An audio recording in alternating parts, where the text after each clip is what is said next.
বুঝতে পারছি।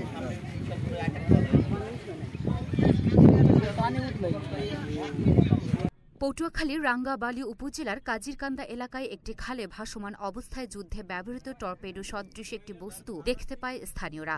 পরে পুলিশ ও কোস্টগার্ডকে খবর দেয় তারা। রোববার দুপুর 2টার দিকে স্থানীয় লোকজনের নজরে আসে এই বস্তুটি। প্রাথমিকভাবে ধারণা করা হয় বঙ্গোপসাগর থেকে এটি ভেসে আসতে পারে। পুলিশ জানায় কোস্টগার্ডের সদস্যরা এসে বিষয়টি পর্যবেক্ষণ করলে জানা যাবে এটি ব্যবহৃত নাকি অব্যবহৃত কোনো কামান। প্রত্যক্ষদর্শীরা কয়েকজন বলেন, রোববার দুপুরে কাজিরকান্দা এলাকায় একটি ছোট খালে টর্পেডো সদৃশ বস্তুটি দেখতে পাই। এতে স্থানীয়দের মাঝে আতঙ্ক ছড়িয়ে পড়ে। পরে আমরা বিষয়টি পুলিশকে জানাই। এখানে আশেপাশে যারা ছিল লোকজন তাদেরকে উৎসুক জনতাকে দূরে সরিয়ে দেয় এবং আমি তাৎক্ষণিক বিষয়টি আমার ঊর্ধ্বতন কর্তৃপক্ষকে অবহিত করি, কোস্টগার্ডকে অবহিত করি। আমি নিজে এখানে চলে আসি। আমি এসেও স্থানীয় যারা উৎসুক জনতা ছিল তাদের সবাইকে সরিয়ে দিয়েছি যে এটা একটি টর্পেডো, যেটা সাবমেরিন ধ্বংসের কাজে ব্যবহৃত হয় এবং এটা মিসফায়ার হয়েছে এই ধারণা তারা করেন, যেটা অবিস্ফোরিত অবস্থায় আছে।